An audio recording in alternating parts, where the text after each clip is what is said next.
इनका कितना इम्पैक्ट है। ये सांसद बने जो एक तरह से रिकॉर्ड है 1,90,000 के आसपास, और इस बार बात करें तो 2,58,000 के आसपास, लगभग 30,000 का नुकसान हुआ है। 3 लाख से ज्यादा का नुकसान इस सीट पे हुआ है बीजेपी। यहाँ से भी उनको लगभग 50,000 का नुकसान हुआ है। क्या कैप्टन अजय सिंह यादव यहाँ से एमएलए हैं, वो कांग्रेस के हैं, पिछली बार यहाँ से।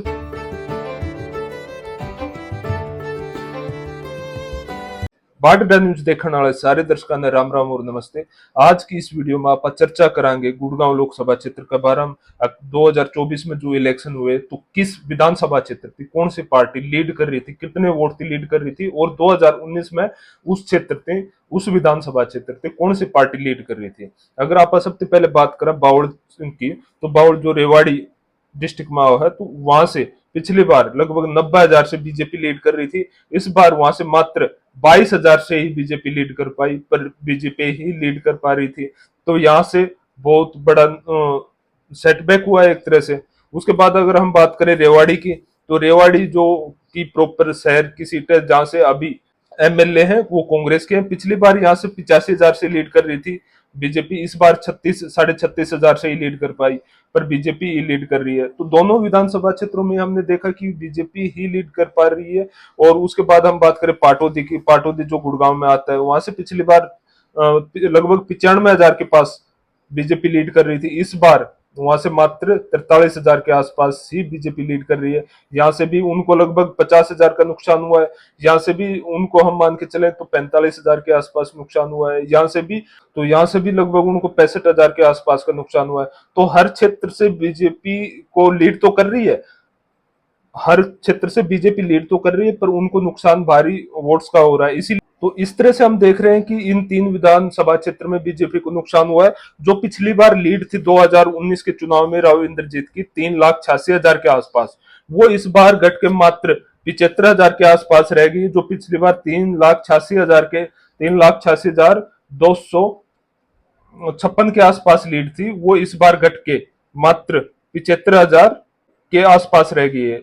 जो 3,76,000 से 75, लगभग 3 लाख से ज्यादा का नुकसान इस सीट पे हुआ है बीजेपी को। उसके बाद हम बात करें बादशाहपुर की, बादशाहपुर से पिछली बार 1,42,000 के आसपास लीड कर रही थी बीजेपी, इस बार वहां से 1,21,000 से ही लीड कर पाई। तो यहाँ पे भी उनको लगभग 20,000 के आसपास का नुकसान हुआ है। उसके बाद हम बात करें प्रॉपर गुड़गांव की, गुड़गांव में पिछली बार 1,23,000 के आसपास लीड कर रही थी बीजेपी, इस बार 1,02,000 के आसपास लीड कर रही है। यहाँ से भी उनको 20,000 का नुकसान हुआ है। उसके बाद हम बात करें सोना जो गुड़गांव में आता है, वहां से 35 लगभग 36,000 के आसपास लीड कर रही थी, इस बार वहां से 6,000 के आसपास लीड किया। यहाँ से भी उनको लगभग 30,000 का नुकसान हुआ है। और बात करें इन 3 जो सोना में आते हैं या नू में आते हैं, वहां से पिछली बार भी आईएनसी ही, कांग्रेस ही लीड कर रही थी। वहां से अगर हम बात करें प्रॉपर नू की, तो वहां से लगभग 48,000 से लीड कर रही थी, इस बार 67,000 से लीड कर रही है कांग्रेस। पिछली बार फिरोजपुर जिरका से 82,000 के पास लीड कर रही थी, इस बार 98,000।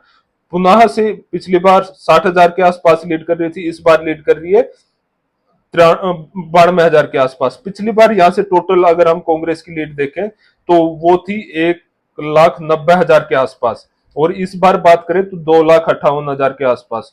तो ये एक यहाँ पे उनको काफी बड़ा, अगर कांग्रेस को बात करें तो काफी बड़ा यहाँ पे लगभग 60,000 के आसपास तो यही लीड मिल गई थी। उसके बाद हर एक क्षेत्र से बीजेपी का वोट घटा है, तो हम देख ही रहे हैं 3,86,000 का डिफरेंस मात्र 75,000 का हो गया। तो एक काफी कड़ी टक्कर दी है यहाँ पे राज बब्बर ने राव इंद्रजीत को। ये लगातार हम माने तो एक तरह से छठी बार सांसद बने, जो एक तरह से रिकॉर्ड है। और मोदी सरकार का जो पहला और दूसरा टर्म था उसमें ये राज्य मंत्री भी रहे हैं।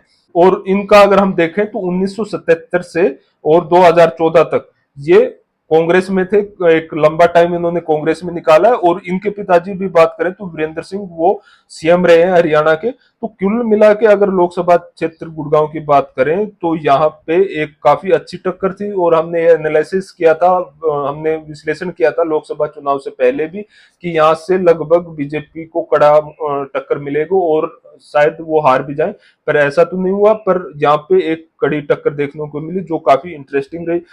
आपका क्या मानना है कि अगर यहाँ से कैप्टन अजय सिंह यादव को वोट देते तो क्या इनमें ये और वोट घट सकती थी, क्या कैप्टन अजय सिंह यादव यहां से जीत सकते थे? कृपया वो भी कमेंट बॉक्स में बताएं। और इसके अलावा आपको क्या लगता है कि इतने सारे वोट कम हुए हैं वो किस कारण हुए? जैसे किसान आंदोलन था, या फिर हम बात करें अग्निवीर की, तो इनका कितना इम्पैक्ट है? या और ऐसी कौन सी बात करें? अगर हम डेवलपमेंट की बात करें तो गुड़गांव में जैसे द्वारका एक्सप्रेस वे है, उसके अलावा पिछले 5 साल में काफी फ्लाईओवर भी बने हैं, कुछ डेवलपमेंट हुई है।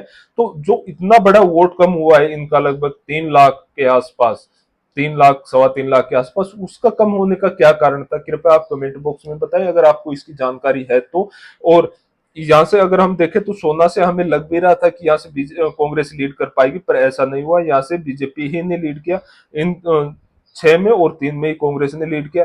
इसके अलावा अगर आप और कोई हमें सुझाव देना चाहते हैं तो कृपया कमेंट बॉक्स में बताएं। और यहाँ तक हमारे साथ बने रहने के लिए धन्यवाद। Thank you.